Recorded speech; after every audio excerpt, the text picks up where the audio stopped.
Hello, hello. Okay, I gotta make this super quick. You know, I said I was gonna try to do these in 5 minutes or under. I've not been doing so well with that, but tonight I'm going to because my battery is almost dead. And I've decided maybe that's the best way for me to do this is when I know that the phone is dying, do my live, and it'll rush me up. And then everybody can just get on with life, right? So, y'all say hello when you jump on, and let's get started. Okay, so thank you, and I hope you're feeling better. So, I'm not a youngster, as you can see, but I can still have breakouts, and so can you. And why might that be when you get to be 50 plus years old and still have a breakout? Okay, well, sometimes it's touching your face with dirty hands and that kind of stuff. But sometimes it's this or this being dirty. You need to clean them. And I'm going to show you just how easy it is if you get the right product. So I've got a brush and sponge shampoo. It's a solid. It's got young coconut milk in it and tea tree oil, and that's the part that kills the bacteria. Natural coconut oil, palm oil, sea salt, sodium hydroxide, and it's sustainably sourced palm, which is always good.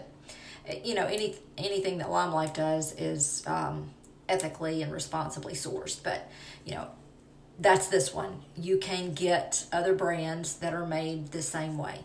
So quickly, here's a demo of how you would do that. So I'm going to take this brush, I'm going to run it under warm water with the brush going down because I don't want water running up into the barrel.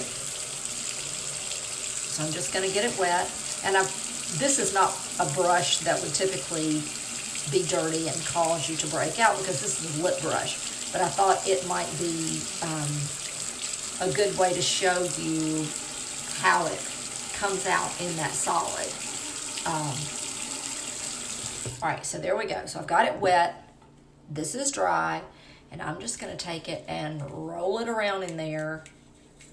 And I have cleaned it recently, so let me get it a little more wet. I'm going to just put some water in here. That might be better, except I don't want to be sloshing it all over the place. Okay, so now you see that there's a little color showing up in there because it's coming off of the brush. And I'm just going to keep running around in there until I get it good and coated.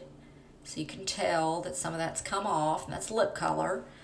And then I'm just going to kind of squish and then you see that lipstick is coming off on my fingers. And I'm just going to, kind of swab it around there and let it do its thing. And so, this is a lip brush, but you want to do this with your foundation brush, your powder brush, your bronzer brush, blush brush. Of course, some of those can be combos, but you just want to keep those clean, or your face may be breaking out like a teenager when you don't understand why. Well, it may very well be because your brushes are not clean.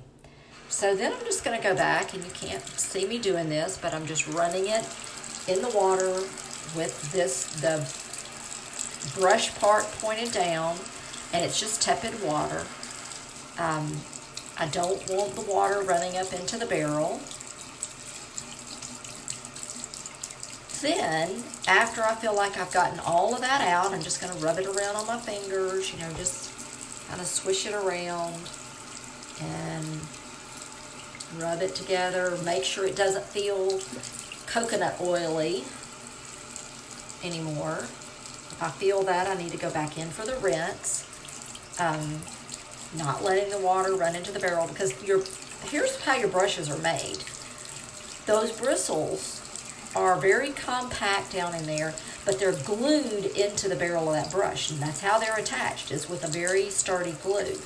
But if you use really hot water, or you let that water get in to the barrel, then it's gonna start disintegrating and melting that glue, and your bristles are gonna start coming out. And it may come out in a big fat clump. All right, let's feel this with, yeah. Okay, so that's clean. So what I'm gonna do is just gonna squish out the water and kind of shake it. Just make sure that the water's going down. And then I'm gonna take a paper towel and just gently squeeze it. Just try to get any excess water out. And then look, no color on there. So I thought I saw some, but I think that was my finger showing through. So there's no color showing. That means it's clean. It didn't feel oily anymore or slicky. So that means I got all that coconut oil and cleaning product out of there. So now what am I gonna do? I'm gonna turn the brush up like this because I've gotten all that water out. It's just a little bit of dampness left. And of course, the smaller the brush, the easier it is. But you still want to stand it up to dry. And here's why. There's something called capillary action. And you can look this up, and I can drop a link in there if you need me to prove it to you. Capillary action is like a drawing of liquid. It's like anti-gravity. It's like wicking. So it pulls it. And that's what these bristles are doing, is pulling that moisture up instead of letting it run back down into the barrel. But you've got to get enough moisture out of there for that to work. If you don't get enough of the water out, then you're setting yourself up for your brush failing. But doing it like that, that'll do it. Very quick, very simple, because you've got a good cleanser. If you don't have a good cleanser, it's going to take you forever to get the brushes clean. But that works quickly. You just need to make sure you get all the cleanser out, because if you don't, then it's going to just attract more stuff in there more quickly. So, and yes, I love the feeling of a clean brush too, because they just feel better and they work better. Anything that's clean is going to work better than dirty, except for second day hair. Second day hair always seems to be better than first day hair, right? What's up with that? Okay. Thanks for watching. That was day 33 of 100 Days of Lives. I will be back again tomorrow to talk about I have no idea what for day 34. Good night, and I'll see you tomorrow. Bye.